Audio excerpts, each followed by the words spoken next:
Rashid Street was sunny and full of dust.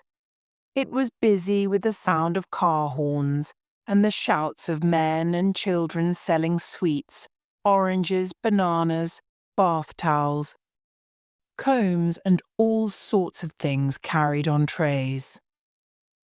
Added to this were the warning cries of men leading donkeys and horses amongst the cars and crowds. It was 11 in the morning in Baghdad, the great capital city of Iraq. A short man with a red face and a moustache, looking pleased with himself, turned off Rashid Street. He walked along an alley and into a courtyard. Here he pushed open an office door with a sign, Iraqi Iranian Oil Company. A young Iraqi clerk left his typewriter and came forward smiling. "Good morning, Captain Crosby. What can I do for you?" "Is Mr. Dakin in his room?" "Good. I'll go through." He went up some stairs, along a passage, and knocked at the end door. "Come in." The light was on, and there was no daylight in the room. Behind a desk was a man with a tired face. Dakin said, "Hello, Crosby. Back from the north?" Crosby nodded. He shut the door carefully. It was an old door, but it had one unexpected quality. It was soundproof. With the closing of the door, both men changed. Captain Crosby became less pleased with himself. Mr. Dakin less tired. "Any news, sir?" asked Crosby. "Yes." In front of him, Dakin had a paper which he had been decoding. He lit a match, set light to the paper, and watched it burn. "The conference is in Baghdad, the 20th of next month. Time and place must be kept secret. They've been talking about it in the souk for 3 days, said Crosby. The tall man smiled his tired smile. No secrets in the East, are there? No, sir. If you ask me, there aren't any secrets anywhere. During the war, I often noticed that any barber in London knew more than the High Command. It doesn't matter in this case. The conference will soon have to be made public. Do you think it will take place, sir? Asked Crosby doubtfully. Does Stalin really intend to come? I think he does, said Dakin thoughtfully. And if the conference happens, it might save everything. If an understanding could be reached. He stopped. Crosby still looked doubtful. Forgive me, sir. Is any agreement possible? Probably not. If it were only the leaders of Russia and America, I believe the conference would end as usual, in more suspicion and misunderstanding. Bad enough, but no worse than things are now. But there is a third force acting here. That fantastic story of Carmichael's. Surely, sir, it can't be true. Dakin was silent. He was remembering a worried face, hearing a quiet voice telling him fantastic and unbelievable stories of huge underground laboratories built in a remote valley far from civilization. Of a group of people who wanted total war, total destruction, and who hoped to build a new world from the ruins of the old. Either my most reliable man has gone mad, Crosby, or else this thing is true. And if Carmichael is in Baghdad on the 20th with his proof. Proof? Said Crosby sharply. Dakin nodded. Yes, he's got proof. The coded message came from Salah Hassan. As agreed. Carmichael got what he went to get. He has the proof on microfilm. But they're following him. And they'll have people waiting for him here. They have agents in every country, some in very high positions. There have even been security leaks from our own people. That's our worst danger. How can I be sure that one of our people hasn't already told our enemies about our plans to get Carmichael safely into Baghdad?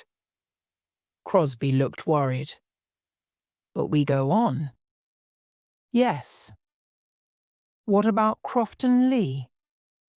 He's agreed to come. Everyone's coming to Baghdad, said Crosby, even Stalin. But if anything should happen to the American president while he's here, we will be in the very worst trouble. Nothing must happen, said Dakin. That's our business, to see that it doesn't. When Crosby had gone, Dakin said quietly, they came to Baghdad. He drew a spider's web. In the middle of the web he wrote a name, Anna Scheel, and a big question mark. Anna Scheel was a platinum blonde. Her blue eyes looked out from behind strong glasses. Her face had neat, small features.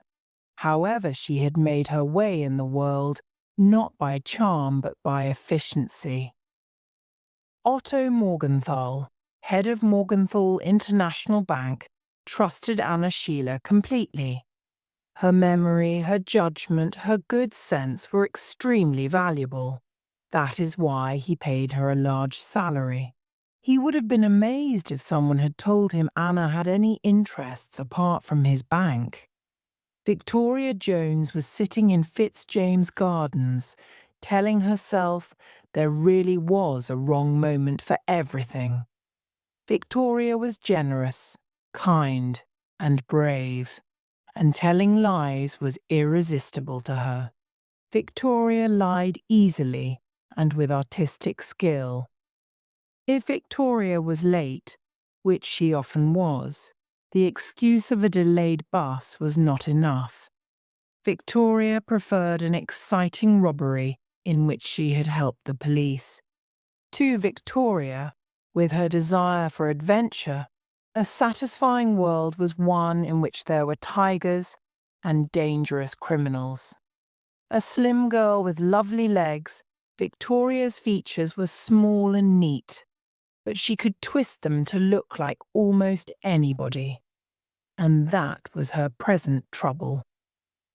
Employed as a typist, Victoria had been entertaining the other typists with a performance of the boss's foreign wife visiting her husband's office.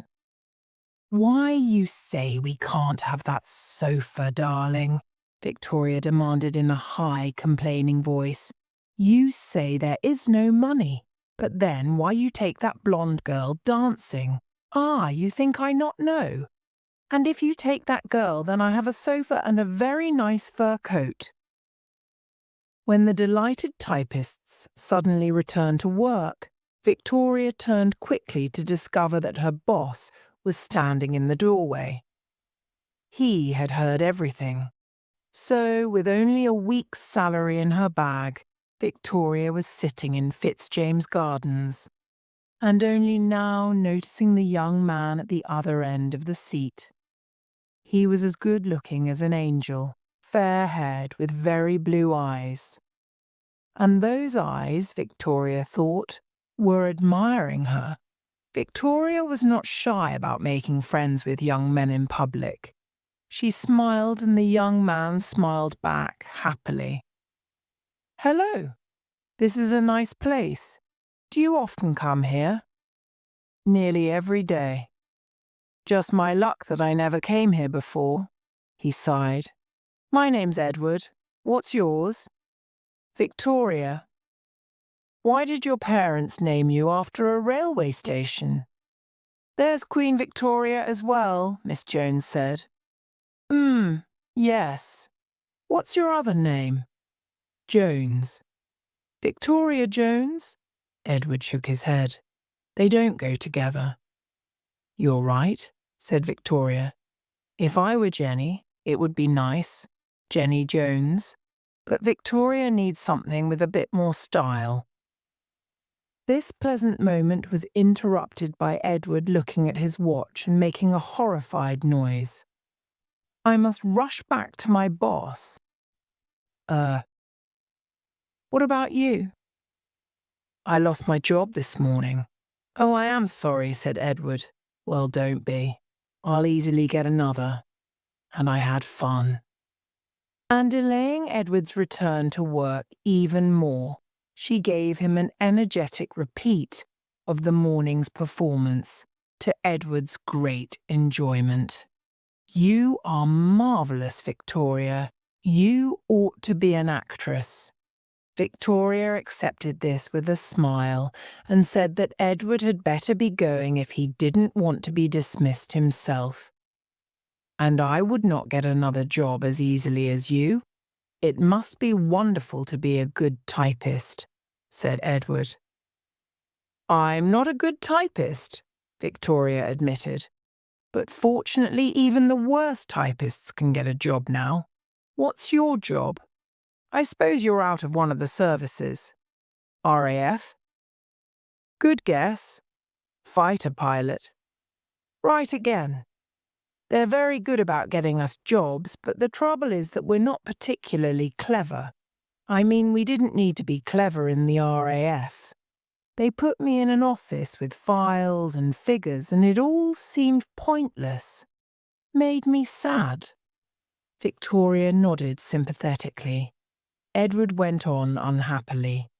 It was all right during the war. We all knew what we had to do, but not now, in the world of 1950. I'm no good at all. Well, I'd better be going, I say. Would you mind if... To Victoria's surprise, Edward produced a small camera. She turned pink. I really would like a photo of you. You see, I'm going to Baghdad tomorrow. To Baghdad? Victoria said, disappointed. Yes.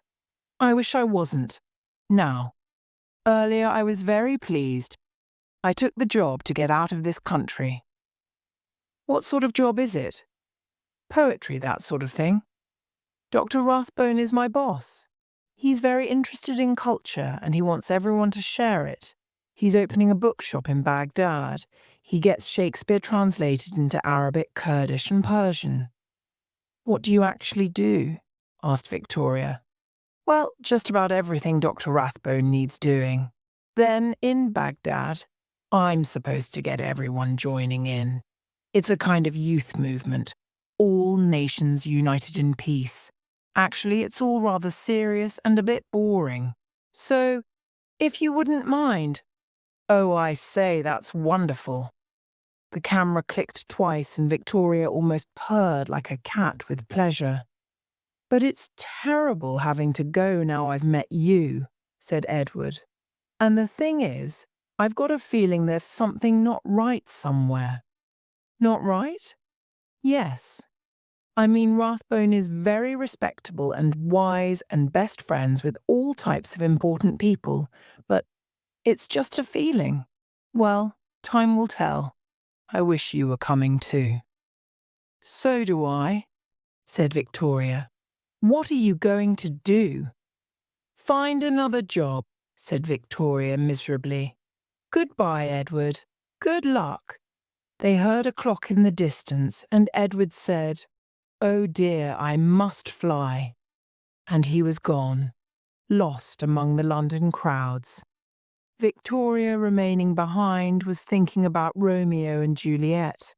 She and Edward, she felt, were like that unhappy couple. Meeting, instant attraction, frustration. Two romantic hearts separated forever. Victoria rose and walked quickly out of Fitzjames Gardens. She had come to two decisions. The first was that, like Juliet, she loved this young man and was going to have him. The second was that, as Edward would soon be in Baghdad, she must go there too. A small, dark man entered a public telephone box at High Street, Kensington Station, and made a phone call. Valhalla Gramophone Company. Sanders here, reporting on Anna Shiel. Arrived this morning from New York. Went to flower shop. Asked for flowers to be delivered at a private hospital in Portland Place. Ordered coat and skirt at Bolford and Avery's. Neither of these firms known to have any suspicious contacts. Shields' room at Savoy Hotel was searched. Nothing suspicious found. Sheely took small suitcase and went to Sister at 17 Elmsley Gardens. Sister is entering hospital in Portland Place this evening for operation. Visit of Anna Sheely seems justified. No sign she knew she was being followed. Understand she is spending tonight at hospital. Has kept her room at the Savoy. Return ticket to New York, booked for 23rd. Somehow or other, Victoria intended to get to Baghdad. So first, she went into a travel agency. There was no difficulty in travelling to Baghdad. You could go by air, by sea, by train, boat and car, but only if you had between £60 and £100. Victoria had £8. She asked about an air stewardess job but found there was a waiting list. Victoria next visited the employment agency where the manager welcomed her as one of those people who passed through the office regularly.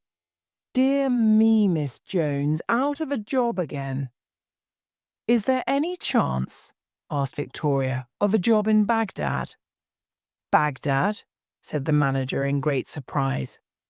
Victoria saw she might as well have said the South Pole. "I very much want to get to Baghdad.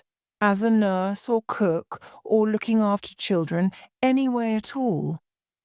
The manager shook her head. "I can't offer much hope. There was a lady in yesterday with 2 little girls who was offering a ticket to Australia." Victoria didn't want to go to Australia. "If you hear of anything, I'd even go just for the price of a ticket out. That's all I need." Everything now seemed to bring Baghdad to Victoria's attention. The evening paper noted that Dr. Pauncefort Jones, the well-known archaeologist, had started work at an ancient city near Baghdad. The Thief of Baghdad was on at the cinema, and a new history of Baghdad was in the bookshop window. Victoria believed that if you wanted to do a thing, there was always some way of doing it. So she wrote a list of possible ways. Try Foreign Office, advertisement, Iraqi embassy, companies that sell dates, and transport firms, British Council. She added to the list. Somehow get my hands on £100. The following morning, Victoria was combing her wild, dark hair when the telephone rang. It was the agency manager who said excitedly, "My dear, the most amazing thing." "Yes?" cried Victoria. "A Mrs. Hamilton Clipp, travelling to Baghdad in 3 days, has broken her arm. She needs someone to help her. I rang you at once." "I don't know if other agencies. I'm on my way," cried Victoria. "Where is she?" "The Savoy. She's an American, Mr. and Mrs. Hamilton Clipp." Victoria hurried out and got on a number 19 bus. On the bus, she noticed a useful item in the newspaper that a woman was reading. She got off at Green Park and entered the Ritz Hotel. Using Ritz notepaper, Victoria wrote herself words of praise from Lady Cynthia Bradbury, who had just left England for East Africa. Excellent at dealing with illness and capable in every way. Leaving the Ritz, she walked to another big hotel, a favourite of church leaders. In different handwriting, on the hotel's special notepaper, she wrote words of praise from the Bishop of Langau. Now fully prepared, Victoria went on to the Savoy Hotel. Explaining that she had come from the employment agency, she asked for Mrs. Hamilton Clipp. It was Mr. Hamilton Clipp, a tall, grey-haired American with a kindly manner, who welcomed her. "Now, Miss Jones, you'd better come up and see Mrs. Clipp. I believe she's with another young lady. but she may have gone by now. Victoria panicked. Was she to get so near only to be disappointed at the last moment? As they walked along the corridor, a young woman came out of a door at the far end. Victoria had a strange sensation that it was herself who was approaching. The young woman passed them, and Mr. Hamilton Clip turned round to look at her in surprise. "Well now," he said, "that was Anna Shiel." He stopped as he spoke, opened a door and stood aside for Victoria to enter. Mrs. Hamilton Clip was sitting on a chair near the window. She was a little, bird-like woman, and her broken arm was in a hard covering of white plaster. Her husband introduced Victoria. "Oh, it's been most unfortunate, Miss Jones," cried Mrs. Clip. "Here we were, enjoying London, and all our plans were made. I'm going to visit Sadie, my married daughter in Iraq. Then I fell down some steps in Westminster Abbey. It's not too uncomfortable, but how I'd manage travelling I don't know. And George here can't get away from his business for another 3 weeks. Once I'm out there, I don't need a nurse. Sadie can do all that's needed. So I thought I would see if I could find someone who would be willing to come along for the price of a ticket out." "I've done a lot of nursing," said Victoria, offering her references. "I was with Lady Cynthia Bradbury, and if you need any letters writing, I was my uncle's secretary for some months." "My uncle," said Victoria modestly, "is the Bishop of Langau." The Hamilton Clips were, Victoria thought, most impressed, and so they should be after the trouble she had taken. "It's wonderful," said Mrs. Hamilton Clip, "an answer to our prayers." "Exactly," thought Victoria. "You have a job out there? Or are you joining a relative?" asked Mrs. Hamilton Clip. Caught unprepared, Victoria thought quickly. "I'm joining my uncle, Dr. Pauncefort Jones," she explained. "Oh, the archaeologist?" "Yes. I'm very interested in his work, but I have no qualifications, so the expedition could not pay for my ticket. But if I can get there on my own, I can join them and make myself useful." "What a nice, direct girl," said Mr. Hamilton Clip. "We really are in luck." At that, Victoria could not stop her face from blushing red. For 2 days the boat had been moving slowly along the Shat El Arab. Many times the old Arab man had come down the river like this to Basra. The other man in the boat was wearing the black and white keffiyeh, the traditional Arab headdress. Over his long robe he wore an old brown coat with a red scarf. He was a man who looked like thousands of others in this country. There was nothing to show he was an Englishman, and that he carried a secret that could destroy him. His mind went back over the last weeks, the attack as he came over the mountains, the caravan of camels, 4 days walking across the desert with 2 men carrying their cinema, then travelling on with old friends of the Anize tribe, hiding again and again from the men sent to kill him. Henry Carmichael, British agent, 30, brown hair, dark eyes, 5 feet 10 inches, speaks many languages, friend of the tribesmen, dangerous. Carmichael had been born in Kashgar, China, and yes, he had friends in all the wild places of the Middle East. It was only in the cities that his contacts failed him. In every town in Iraq, agents were ready with plans to help him get to Baghdad. But these plans, made months before, had failed. The first had been an aeroplane, but his enemies had found out. Someone had betrayed him. So his sense of danger was at its highest, as the boat turned into the waterway that ran through Basra. Hundreds of boats were tied up, and other boats were coming in. The old man said softly, "May Allah make your path straight and lengthen the years of your life." "Inshallah, it is as Allah wishes," Carmichael said, getting out of the boat.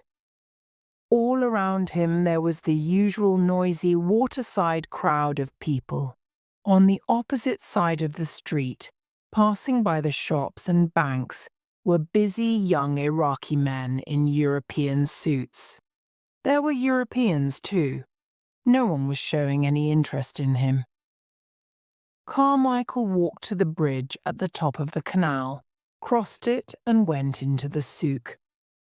Here there was noise and movement everywhere. Energetic Arabs marching along between loaded donkeys and shouting children running after the Europeans. All normal. And yet Carmichael felt a growing sense of fear. No one was following him, yet he was certain he was in danger. He turned into a narrow alley, then stepped through a doorway into a courtyard with shops all round it. He went to one where furwas were hanging, the sheepskin coats of the north. He stood there touching them. "Besh hadha?" he called to the owner. 7 dinars. "Too much." "There are cheaper fetwas in the inner room," the shopkeeper said. "A white furwa from the north is what I need." "I have one." The shopkeeper pointed to a door in the inner wall. As Carmichael passed across the room, he looked at the owner's face. Though he looked very much like him, this was not the right man. He stopped. "Where is Salah Hassan?" "He was my brother. He died 3 days ago. His business is mine now." Yes, it was possible that this was the brother also employed by the department. His passwords had been correct. However, it was with great care that Carmichael went into the inner room. Here were shelves full of goods, and a white furwa lay on a small table. If they had chosen a gun as the weapon, Carmichael's mission would have failed there and then. But it had been a knife. On the shelf in front of Carmichael there was a big copper coffee pot. The knife and the man's reflection showed in the shining surface. In another moment that knife would have been stabbed into Carmichael's back. As quick as a flash, Carmichael turned and knocked the man to the ground. The knife fell. Carmichael ran back into the crowded souk, turning first one way, then another. Betrayed again. He was on the run once more. Without money, without help. He came out of the souk at last, and walked on until he saw the familiar sign he was looking for. British Consulate. He looked up the street and down. No one seemed to be paying the least attention to him. Nothing, it appeared, would be easier than to walk into the safety of the consulate, but he thought of an open mousetrap with a lovely piece of cheese. That, too, was easy for the mouse. Well, the risk had to be taken. He went through the doorway. Richard Baker came ashore from the Indian Queen in Basra, the main port in the south of Iraq. As small cargo boats were often delayed, he had given himself some spare time, so he now had 2 days before he must go on, via Baghdad, to join Dr. Pauncefort Jones. This was a good opportunity to visit some very interesting ancient ruins across the border in Kuwait. A plane left at 10 the next morning. Of course, a visa for Kuwait was needed, but it would be pleasant to meet the Consul General again. The British consulate in Basra had a small gate from its garden to the road beside the Shat el Arab River, and a business entrance in the main street. Richard went in and was taken to a waiting room off the corridor, which ran straight through to the garden. There were several people in the waiting room. Richard hardly looked at them, his thoughts happily in the year 1750 BC.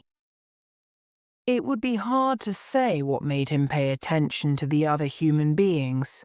It was first a nervousness, a sense of tension which reminded him of the war, of a time when he and two others had parachuted and then waited in the cold of early morning for the moment to act.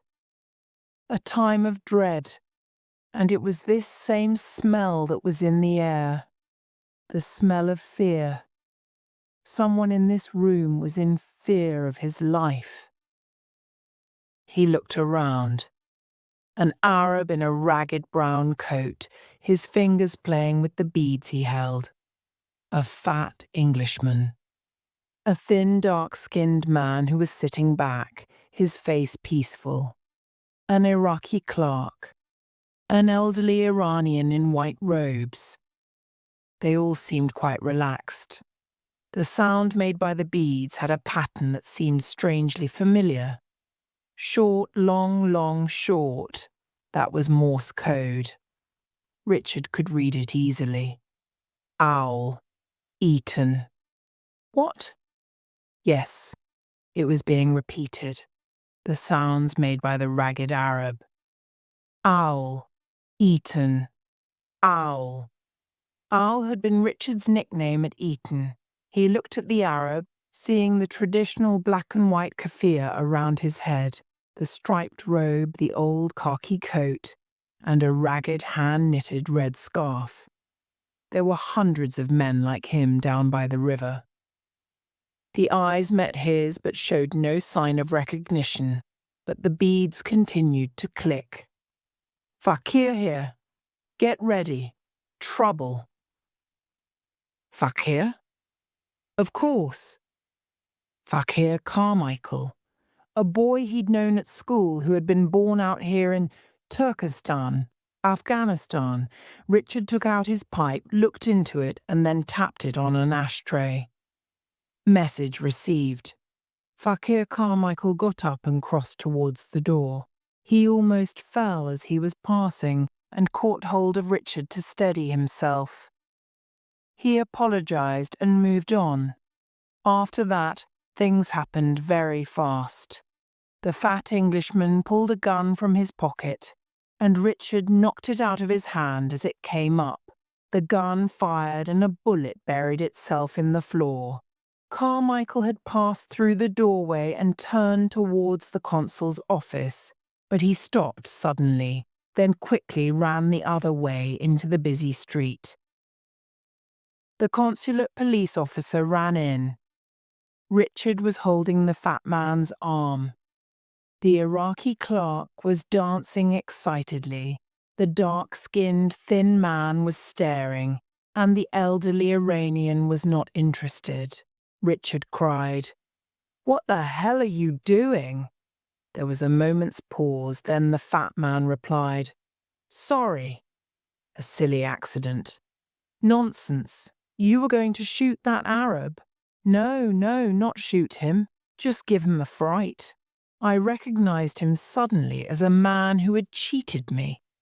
Richard felt it was best to accept the explanation. After all, what could he prove? And would Carmichael thank him for starting an argument that would bring public attention? If he were on secret business, he would not. Richard let go of the man's arm. The officer was still excited. "It is not allowed," he was saying, "to bring guns into the British consulate. The consul will be very angry." "I am sorry," said the fat man. "Little accident, that's all. I'd better get out of here." He pushed a card suddenly at Richard. "I'm at the airport hotel if there's any problem, but it was an accident. Just a joke." Richard watched him walk out, hoping he had done the right thing. But it was difficult to know. "Mr. Clayton is free now," said the officer. Richard followed the man along the corridor towards the sunlight. The consul's room was at the end of the passage. Mr. Clayton was sitting behind his desk, a quiet, grey-haired man with a thoughtful face. "I don't know if you remember me," said Richard. "We met in Tehran 2 years ago." "Of course. You were with Dr. Pauncefort Jones. Are you joining him again this year?" "Yes. I'm on my way there now, but I've got some time to spare, so I wanted to fly down to Kuwait. There's no difficulty, I suppose?" "Oh, no. I'll telegram Archie Gaunt at the consulate. You can stay there. And we'd be delighted to have you here tonight. At the moment, let me see, we've got Crosby of the Oil Company and some young man of Dr. Rathbone's who's down here trying to get some cases of books through customs. Come upstairs and see Rosa." He took Richard out into the sunny garden. Some steps led up to the private rooms of the consulate. Gerald Clayton pushed open the door at the top and showed his guest into a cool hallway. Clayton called, "Rosa!" and Mrs. Clayton, whom Richard remembered as a cheerful woman full of energy, came out of an end room. "You remember Richard Baker, dear? He came to see us with Dr. Pauncefort Jones in Tehran." "Of course," said Mrs. Clayton, shaking hands.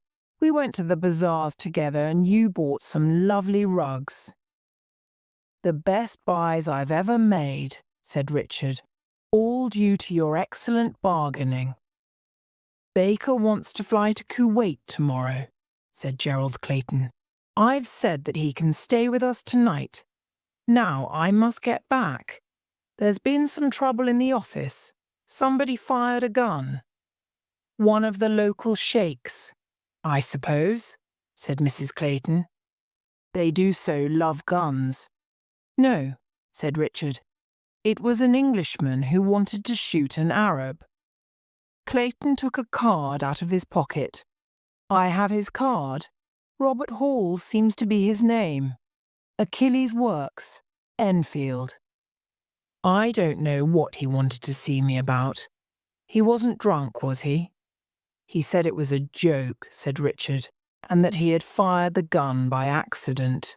Clayton raised his eyebrows. "Salesmen don't usually carry guns. I must get back." He hurried away. Mrs. Clayton took Richard into the sitting room and gave him a deliciously iced beer.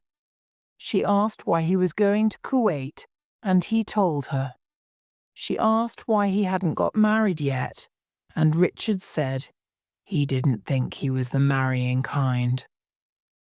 To which Mrs. Clayton said, "Nonsense. Archaeologists make splendid husbands. And are there any young women coming out to the dig this season?" "1 or 2, Richard explained. "And Mrs. Pauncefort Jones, of course." Mrs. Clayton asked hopefully if they were nice girls who were coming out, and Richard said he didn't know because he hadn't met them yet. They were very inexperienced. For some reason this made Mrs. Clayton laugh. Richard found his room very comfortable, and his opinion of Mrs. Clayton rose still higher. Feeling in the pocket of his coat, he took out a folded piece of dirty paper. He looked at it with surprise. Then he remembered how Carmichael had held on to him when he fell. He unfolded the paper. A Major John Wilberforce had written that Ahmed Mohammed was a good and willing worker, able to drive a lorry and do minor repairs and completely honest. It was the usual type of chit, or reference, given in the East. Frowning, Richard thought about the events of the morning. Carmichael had been afraid for his life.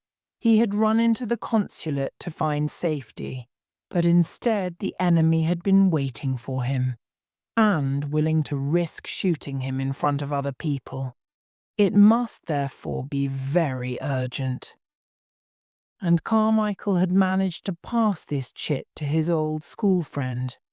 It must therefore be very important, and Carmichael's enemies would look for it.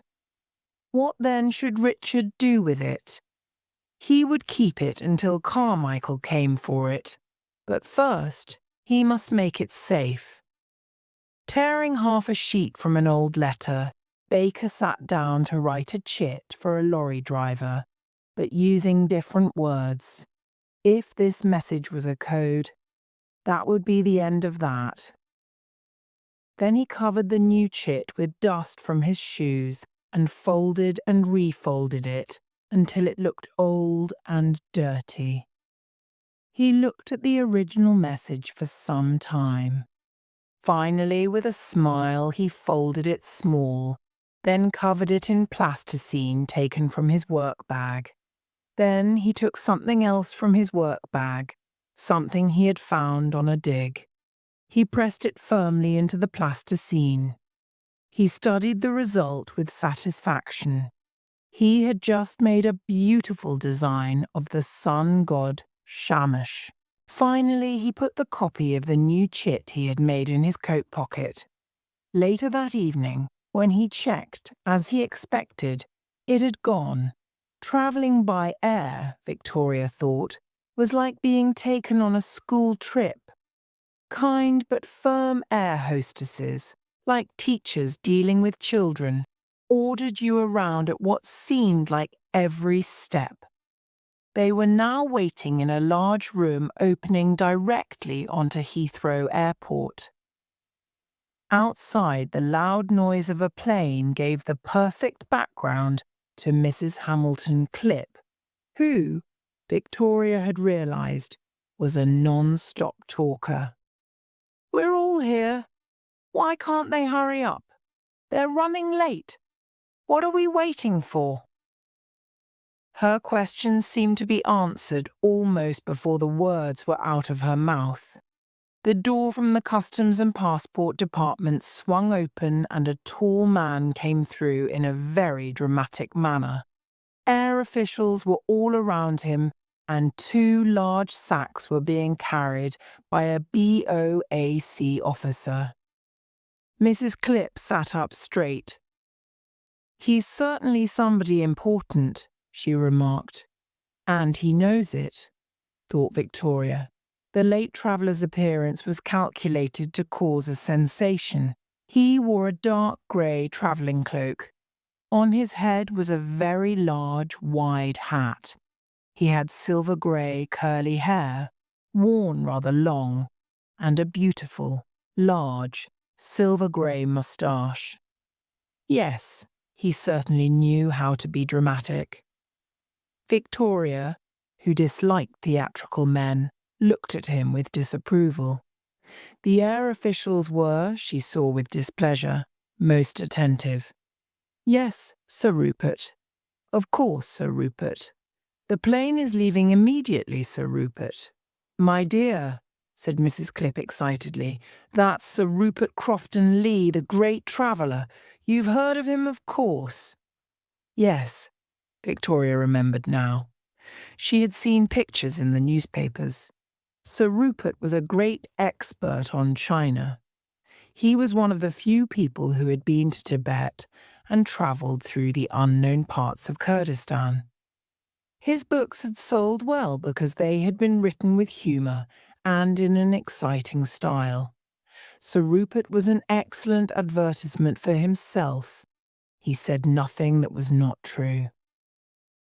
With a swing of his great cloak, Sir Rupert passed through the door to the airport. "Now then, please," said the air hostess. "Take your seats in the plane. This way. As quickly as you can, please." Victoria helped Mrs. Clipp into her seat and sat next to her. In front of them was the great man. The doors closed. The plane began to move. "We're really going," thought Victoria with delight. "Oh, isn't it frightening? What if it never gets off the ground? Really, I don't see how it can." The engines were making a terrifying noise, Louder and louder, the aeroplane moved faster. Faster still, they were rushing along.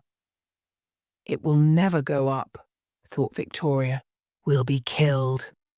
Faster, more smoothly, no bumps, they were flying. She could see a silly little train below, dolls' houses, toy cars on roads. Higher still, and suddenly the earth below was just a flat map. People undid their safety belts, opened magazines. Victoria was in a new world. Below her were white clouds. The plane was in the sun. In front of her, Sir Rupert stood up, carelessly threw his large hat up with the hand luggage, and relaxed into his seat. What a show-off, thought Victoria, irritated. She saw with some pleasure that Sir Rupert had a boil starting on the back of his neck. It made the great man seem more human. Stopping first in Cairo en route for Baghdad, Mrs. Hamilton Clipp said that she was going to sleep until 6 and suggested that Victoria might like to see the pyramids. "I've arranged a car for you, Miss Jones." Victoria was very grateful and said so with warmth. The afternoon at the pyramids was so enjoyable that Victoria wished she could stay a week in Cairo, perhaps go up the Nile. "And what would you use for money?" she thought as she sleepily lay down on her bed. "And what are you going to do once you land in Baghdad with only a few pounds in your pocket?" Victoria decided to ignore that thought too. Why worry? Her eyes, tired from the strong sunlight, closed gently. A knock on the door woke Victoria. She got off the bed and opened it, but the knock had been at the next door. It was another air hostess, dark-haired and formal in her uniform. Sir Rupert Crofton Lee opened the door just as Victoria looked out. "I'm so sorry, Sir Rupert." The air hostess was charming. "But would you mind coming to the BOAC office? Just a detail about the flight to Baghdad tomorrow." Victoria went back into her room. Less sleepy now, she looked at her watch. An hour and a half until Mrs. Clipp would need her. She decided to go for a walk. Walking, at least, needed no money. She came out of her room. 3 doors down, she passed the BOAC office. It had a card hanging on the door. Just as she passed, Sir Rupert came out. Walking fast, he passed her quickly and went on ahead, his cloak swinging. Mrs. Clipp was in a difficult mood when Victoria reported for duty. "I'm worried about the excess baggage, Miss Jones. My ticket to Baghdad is paid for, but it seems the excess baggage was only paid for to Cairo with BOAC. We go on tomorrow by Iraqi Airways. Perhaps you could find out." Victoria could not find the BOAC office at first, but finally she found it in a corridor at the other side of the hotel. It was quite a big office. The other office, she supposed, had been a small one, only used during the afternoon. Mrs. Clipp's fears about the excess baggage were justified, which annoyed her very much. In an office in London, a man picked up the ringing telephone. He said quietly, "Valhalla Gramophone Company. Sanders here. We've lost Anna Shiel." There was a moment's silence. Then the quiet voice became hard. "How?" "She went into that private hospital where her sister was having an operation. That went well, and we expected Anna Shiel to return to the Savoy. She didn't. We were sure she hadn't left the hospital. We've just found out. She left in an ambulance the day after the operation. But I'm sure she didn't know she was being followed. We were very careful." "Never mind the excuses. Where did the ambulance take her?" "University College Hospital. A nurse came in with a patient. It must have been Anna Scheel. They've no idea where she went. Check all bookings to Baghdad by plane for the next 2 weeks, the other interrupted. She won't be using her own name. Check all passengers of suitable age. Her baggage is still at the Savoy.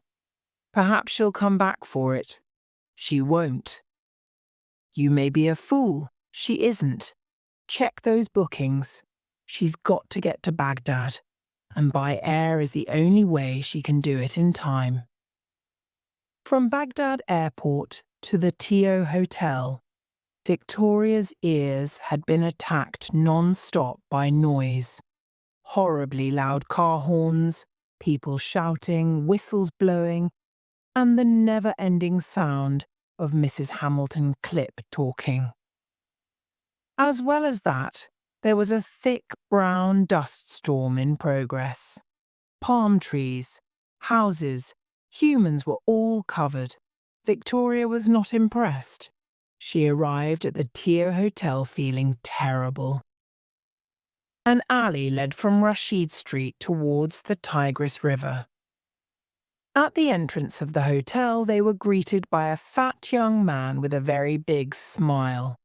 This was Marcus Tio, the owner of the Tio Hotel. His words of welcome were interrupted as he shouted orders to servants about their baggage. "Here you are once more, Mrs. Clipp, but what has happened to your poor arm? You fools, do not carry that case like that. Idiots! But my dear, what a day to arrive, and you have brought a young lady with you. It is nice always to see a new young lady in Baghdad, but my dear, you must have a drink at once." Sometime later, her head spinning from a large whiskey which Marcus had insisted she drank, Victoria found herself in a white room containing a large bed, a dressing table, a wardrobe and 2 comfortable chairs. The dust had changed Victoria's hair from black to red-brown, and her face was sore. She pulled aside the curtain and looked out onto a wide balcony above the river. But there was nothing to be seen of the Tigris, only thick dust. After a bath, lunch, and a long sleep, Victoria stepped out onto the balcony and looked with approval across the Tigris. The dust storm had passed, and she could see palm trees and houses in the pale light. Voices came up from the garden below. Mrs. Hamilton Clipp was talking with one of those sun-tanned Englishwomen who can always be found in any foreign city. And I really don't know what I'd have done without her," Mrs. Clipp was saying. "She's the sweetest girl you can imagine, and very well connected. A niece of the Bishop of Langau." "Bishop of Langau? Nonsense, there's no such person," said the other woman. Victoria frowned. She recognized the type of Englishwoman who is unlikely to be tricked by false bishops. "Perhaps I got the name wrong," Mrs. Clipp said doubtfully. "But she certainly is a very charming and capable girl." "Ha," the voice said. Victoria decided to avoid this lady and started to consider her situation. She was sure the Tio Hotel was expensive, and Mrs. Clipp would not be paying for her. Travelling expenses to Baghdad were what Mrs. Clipp had offered. The contract was completed. Mrs. Hamilton Clipp would leave on the evening train to Kirkuk, and that was the end of that. What then must Victoria do? The answer came immediately. Find Edward, of course, and Edward must find her a job. With some irritation, she realised that she did not know Edward's last name. But he had come to Baghdad as the secretary of a Dr. Rathbone, an important man. Victoria went downstairs in search of information. Going through the hall, she went out onto the terrace by the river. Somebody spoke from behind her. "I must introduce myself. I'm Mrs. Cardew Trench. I believe you arrived with Mrs. Hamilton Clipp." It was the Englishwoman. She had the loud voice of someone used to giving orders. She was drinking whiskey. "Yes," said Victoria, wishing to escape quickly. "I did. She told me you were the niece of the Bishop of Langau." Victoria collected her strength. "Did she really?" she asked with a polite smile. "Got it wrong, I suppose." Victoria smiled. "Americans do get some of our names wrong. It does sound like Langau." "My uncle is the Bishop of Langau?" "Langau?" "Yes, in the Pacific. He's a colonial bishop, of course." "Oh, a colonial bishop," said Mrs. Cardew Trench. "That explains it." Victoria thought with pride that it explained it very well. "And what are you doing here?" continued Mrs. Cardew Trench. "Looking for a young man I talked to for a few moments in a public square in London," was not really an answer that Victoria could give. Remembering what she had told Mrs. Clipp, she said, "I'm joining my uncle, Dr. Pauncefort Jones." "Oh, so that's who you are." Mrs. Cardew Trench was delighted at having found out who Victoria was connected to. "He's a charming little man, though he's always forgetting things. I heard him talk last year in London. Excellent speaker. I couldn't understand a word, though. Yes, he passed through Baghdad about 2 weeks ago. I think he mentioned some girls were coming out later on." Now it was clear that she was respectable. Victoria asked, "Do you know if Dr. Rathbone is here?" "He just arrived," said Mrs. Cardew Trench. "World Brotherhood." What nonsense, all this poetry and translating Shakespeare and Wordsworth into Arabic. "A primrose by the river's brim." What's the good of that to people who have never seen such a flower? Where is he staying, do you know? "At the Babylonian Palace Hotel, I believe, but his offices are up near the museum, the Olive Branch. Silly name. Full of young women in trousers," she said, clearly shocked at such a modern style of dress. "I know his secretary slightly," said Victoria. "Oh yes, that young man Edward. Nice boy. Too good for that long-haired crowd of people. He did well in the war, I hear. Still a job's a job, I suppose. Good-looking boy. Those serious young women are interested in him, I imagine." Victoria began to feel rather jealous. "The Olive Branch," she said. "Where did you say it was?" "Up past the second bridge. Off Rashid Street, not far from the Copper Bazaar." "And how's Mrs. Pauncefort Jones?" continued Mrs. Cardew Trench. "Coming soon? I hear she's been in poor health." But Victoria had what she wanted and was taking no more risks. She looked at her wristwatch and cried, "Oh dear, I promised to wake Mrs. Clipp and help her prepare for the journey. I must fly."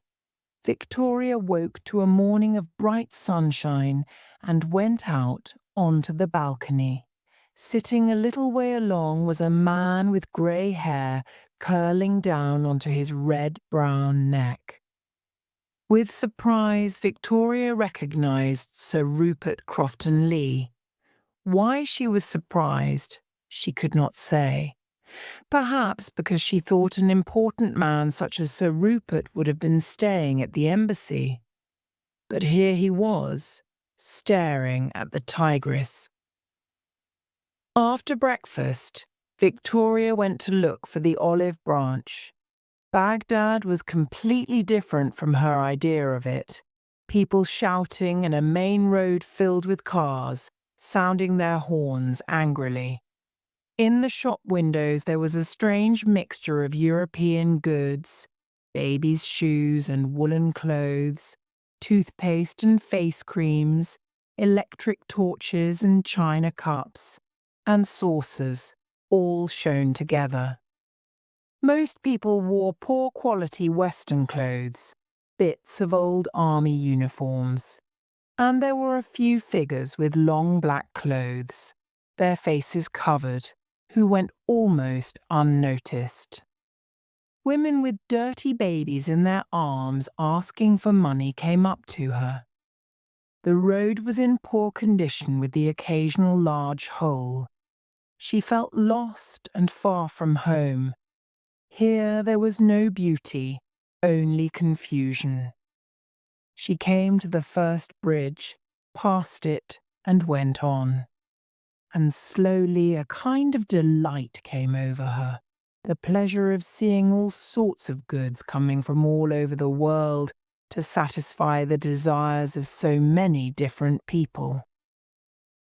And then she heard a great hammering on metal. Looking along an alley, Victoria saw the copper bazaar. For the next hour she forgot the olive branch. The copper bazaar delighted her. The blow lamps, the red-hot metal, the whole process of making things with copper was wonderful. She walked slowly through the souk, came out of the copper bazaar, and saw bright striped horse blankets, cotton bed covers, and huge rolls of cheap cottons in pretty colours. Occasionally, with its owner shouting, "Balak! Balak!" a loaded donkey pushed past her, or men carrying heavy loads on their backs. Little boys carrying trays round their necks pushed their goods towards her with loud calls to buy. Victoria walked in a happy dream.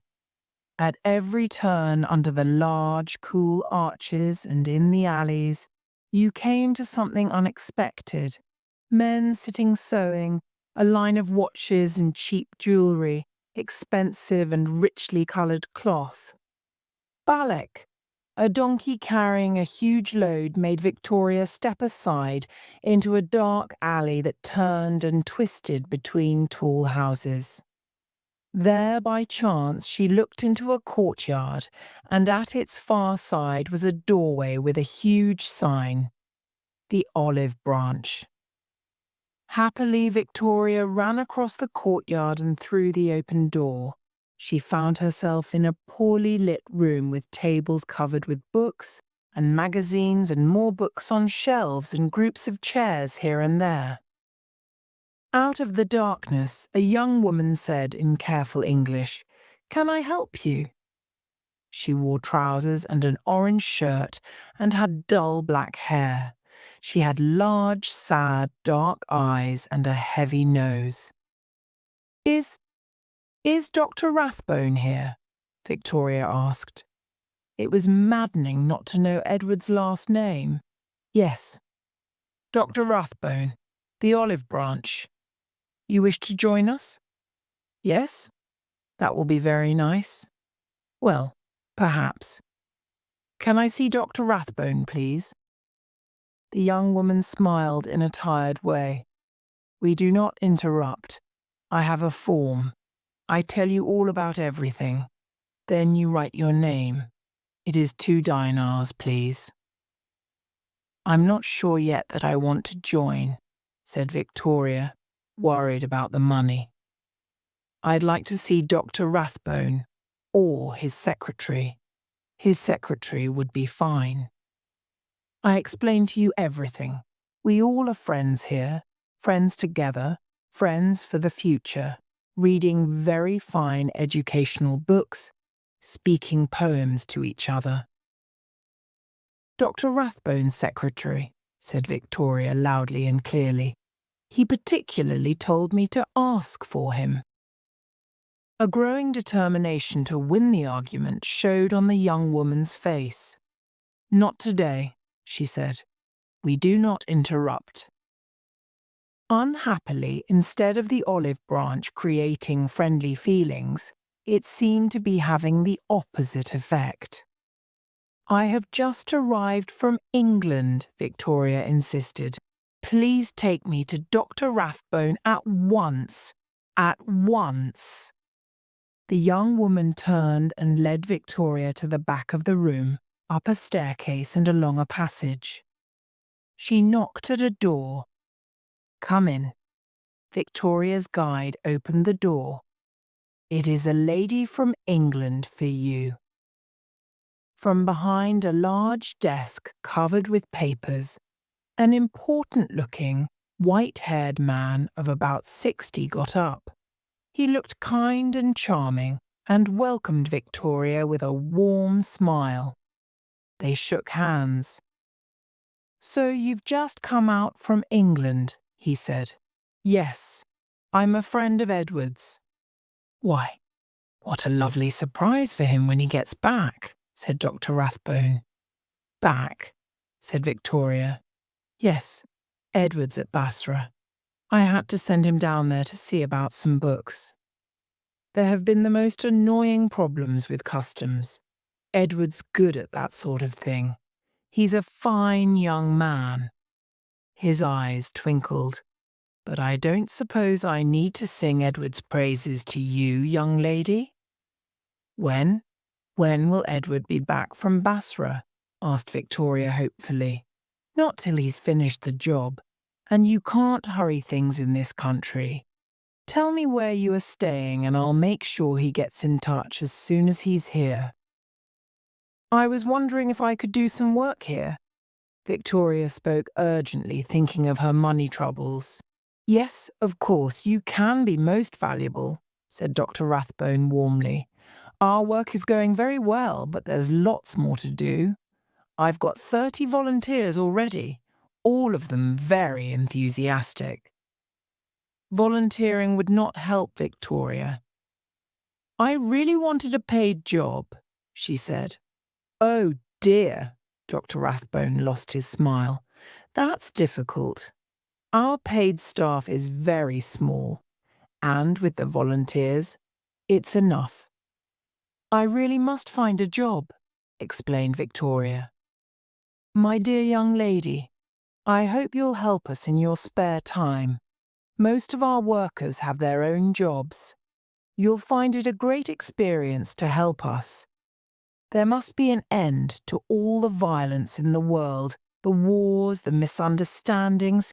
A common meeting ground, that's what we need. Drama, art, poetry, the great things of the heart, no room there for jealousy or hatred." "No," said Victoria doubtfully.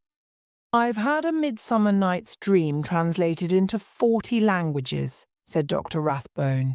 40 different groups of young people all reading the same wonderful literature. Young people. That's the secret. It's the young who must get together.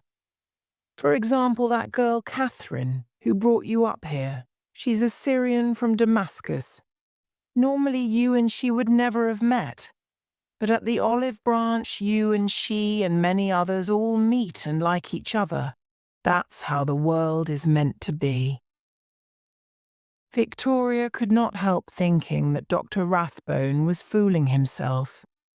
She and Catherine, for instance, had not liked each other at all, and Victoria strongly suspected that the more they saw of each other, the greater their dislike would grow.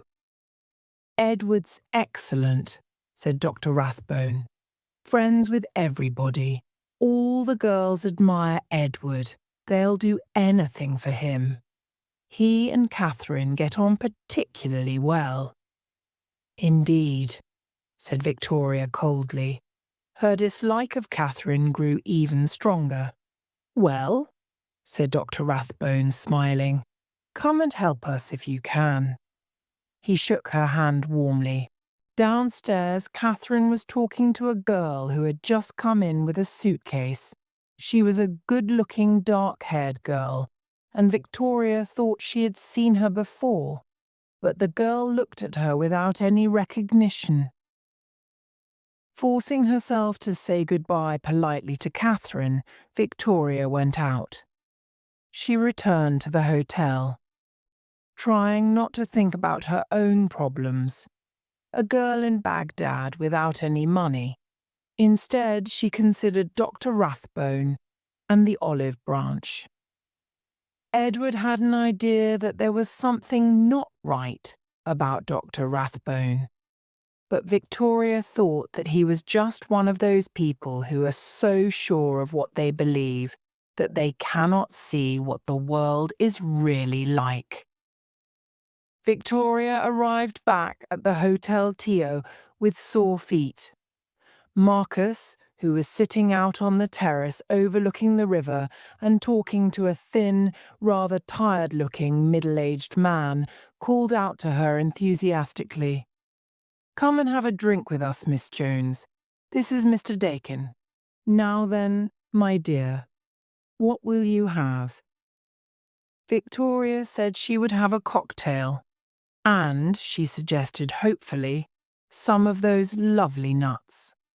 Mr. Dakin said in a sad voice that he would have a lemonade, and Marcus gave the order in rapid Arabic. "Ah," cried Marcus, "here is Mrs. Cardew Trench. You know Mr. Dakin? What will you have?" "Gin and lime," said Mrs. Cardew Trench, nodding to Dakin. "You look hot," she added to Victoria. "I've been walking around, seeing the city." When the drinks came, Victoria ate a large plate full of nuts and some potato chips. After a while, a short, solid-looking man came up the steps, and Marcus introduced him to Victoria as Captain Crosby. "Just arrived?" he asked her. "Yesterday. I didn't think I had seen you before." "She is very nice and beautiful, is she not?" said Marcus joyfully. "Oh yes, it is very nice to have Miss Victoria. I will give a very nice party for her. Oh, it is very good. We will have a long dinner that goes on for hours." "That will be lovely," said Victoria, feeling quite weak with hunger. "I thought you'd gone to Basra," said Mrs. Cardew Trench to Crosby. "I got back yesterday," said Crosby. He looked up at the balcony. "Who's that?" he asked. "The man in the big hat." "That, my dear, is Sir Rupert Crofton Lee," said Marcus. "He came last night from the British Embassy. He is a very nice man, a great traveller. He rides on camels over the Sahara and climbs up mountains. It is very uncomfortable and dangerous, that kind of life. I would not like it myself." "Oh, he's that man, is he?" said Crosby. "I've read his book." "I came over on the plane with him," said Victoria. Both men, or so it seemed to her, looked at her with interest. "He's very pleased with himself," said Victoria. "I knew his aunt in India," said Mrs. Cardew Trench. "The whole family is like that. They are terribly clever, but they can't help telling everyone." "Another drink?" Marcus demanded. "Not for me," said Victoria quickly. Thanking Marcus for the drink, Victoria went up and lay down on her bed to do some serious thinking. How long would it be before Marcus presented her bill? She had no idea. When would Edward get back from Basra? Perhaps, she thought, horrified, Edward would have forgotten all about her. Why on earth had she come rushing out to Baghdad in this silly way? She must get a job, any job. If not, they would take her to a consul and she would be sent back to England and never see Edward again. At this point, exhausted from all the emotion, Victoria fell asleep. She woke hours later and decided, it's no good worrying anymore. So, going down to the restaurant, she ate the entire menu. When she had finished, she felt very, very full, but much happier. Before going to bed, she went out onto the terrace. One of the waiters was standing beside the railing, looking down into the water. He jumped guiltily when Victoria appeared and hurried back into the hotel by the service door. Victoria was delighted by the tigress in the moonlight. "Well, anyway, I've got here," said Victoria to herself, feeling much happier, "and I'll manage somehow. Everything will be all right in the end." As she went up to bed, the waiter came quietly out again and finished what he had been trying to do, which was to tie a rope so that it hung down to the river. Having done this, Mr. Dakin went back into the shadows where he changed from the waiter's white coat back into his own blue suit. Soon another man joined him. Dakin asked in a low voice, "Everything all right?" "Yes, sir. Nothing suspicious to report," Crosby said quietly. "Who's the girl?" "She says she's the niece of the archaeologist Pauncefort Jones, but she came on the same plane as Crofton Lee." "Yes, we must be careful," said Dakin. Crosby replied, "Do you really think it's best to move from the embassy to here, in spite of the whole thing being planned to the smallest detail?"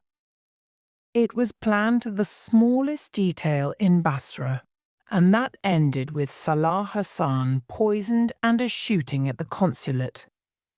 If our plans are known, it's easy for the other side to act. I doubt Carmichael could get near the embassy, and even if he did, he shook his head. "Here, only you and I and Crofton Lee know what's going on." "They'll know Crofton Lee moved here from the embassy." "Of course.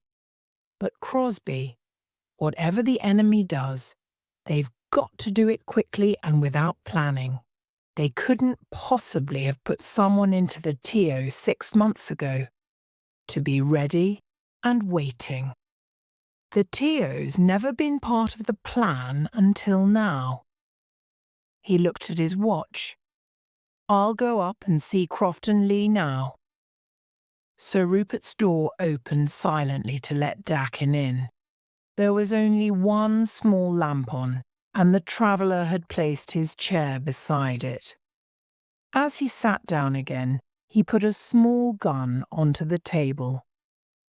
"What's your opinion, Dakin? Do you think Carmichael will come?"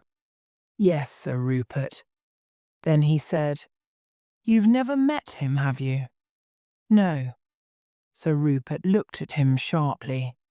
"You've got the place guarded." "Crosby's on the balcony, and I shall be watching the stairs.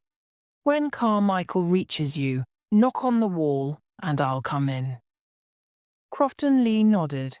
Dakin went quietly out of the room. Victoria, having slept most of the afternoon, didn't feel sleepy at all. So she sat down and wrote several advertisements to find work. A telegram asking for help from her only living relative, a very old and unpleasant gentleman who had never helped anybody in his life. Then she tried out a new hairstyle, and finally, with a sudden sigh, she was ready for bed. At that moment, her bedroom door opened. A man came in, locked the door, and said to her urgently, "Please hide me, quickly." Victoria's reactions were never slow. In a second, she had noted the painful breathing, the weak voice, and the desperate way the man held an old red-knitted scarf against his chest. She responded immediately to the adventure. The bed was large, and memories of playing hide-and-seek as a child made Victoria say, "Quick!" She pushed off the pillows and opened the sheet and blanket. The man lay across the top of the bed. Victoria pulled the sheet and blanket over him and put the pillows on top. Almost immediately there was a knock at the door. "Open the door, please. It is the police," said a man's voice. As Victoria crossed the room, she noticed the red knitted scarf on the floor. She picked it up and put it into a drawer. Then, opening the door a little, she looked out nervously. A dark-haired young man in a striped suit was outside, and behind him was a man in police uniform. "What's the matter?" Victoria asked in alarm. The young man smiled brightly. "I am so sorry, miss, to trouble you at this hour, but a criminal has escaped. He has run into this hotel. We must look in every room. He is very dangerous." "Oh dear!" Victoria stepped back, opening the door wide. "How frightening! Look in the bathroom, please. Oh, and the wardrobe, and under the bed. He might have been there all evening." The search was very quick. "No, he is not here." "You're sure?" "Thank you, miss." The young man bowed and they left. Victoria relocked the door and turned to the bed. She had probably been very foolish, letting her romantic nature put her on the side of the hunted against the hunter. She said abruptly, "They've gone. You can get up now." There was no movement under the pillows. Impatiently, Victoria threw them off. The young man lay as she had left him, but now his face was grey, his eyes were closed, and a bright red mark was spreading on the blanket. "Oh no," said Victoria. "Oh no." The wounded man opened his eyes and looked at her as though from very far away. His lips opened. The sound was so quiet that Victoria had to move very close.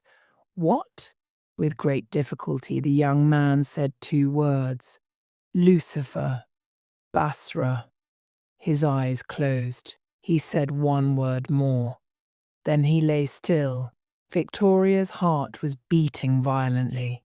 She was filled with pity and anger. A sound made her turn. The key had fallen out of her door. She heard the lock turning. The door opened and Mr. Dakin came in, closing the door behind him. He walked across to her, saying quietly, "Nice work, my dear." You think quickly. "How is he?" With a break in her voice, Victoria said, He's dead." She saw the other's face change, saw a flash of violent anger. Then it was gone. Only now it seemed to her that the tiredness she had seen in his face yesterday had gone too, and that something quite different was in its place. He gently opened the dead man's jacket. "He was stabbed through the heart," said Dakin as he stood up. "Carmichael was a brave man, and a clever one." Victoria managed to say, "The police came. They said he was a criminal."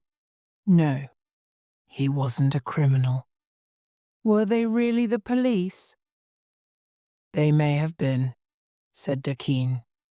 "Did he say anything before he died?" "Yes, Lucifer and then Basra. And then he said, I think it was a French name. It sounded like Lafarge. What does it all mean? And what must I do?" "I don't want you connected with this, if that's possible," said Dakin. "I'll come back later and tell you what it's all about. The first thing to do is to get hold of Marcus. Just do something about your appearance before I bring him in. Marcus will always help a beautiful woman in distress." He left the room. As though in a dream, Victoria combed back her hair, made up her face so it seemed white with shock, and fell onto a chair as Dakin came in. Behind him came Marcus Tio. This time there was not the usual smile on his face. "Now, Marcus," said Mr. Dakin, "you must do what you can about this. It's been a terrible shock to this poor girl. The man ran in. She's got a very kind heart, and she hid him from the police. And now he's dead." "Of course she did," said Marcus. "Nobody likes the police. I do not like the police. But I have to keep good relations with them because of my hotel. You want me to give them money?" "We want you to take the body away quietly." "That is very nice, I agree. I do not want a body in my hotel. But it is not so easy to do." "I think it could be," said Dakin. "You've got a doctor in your family, haven't you?" "Yes, Paul, my sister's husband, but I do not want him in trouble." "He won't be," said Dakin. "Listen, Marcus, we move the body into my room. That way, Miss Jones is no longer involved. Then I use your telephone." In 10 minutes, a young man comes into the hotel. He is very drunk. He holds his side. He shouts for me. He walks into my room and falls. I come out and ask you for a doctor. Your brother-in-law sends for an ambulance and goes in it with this drunken friend of mine. Before they get to the hospital, my friend is dead.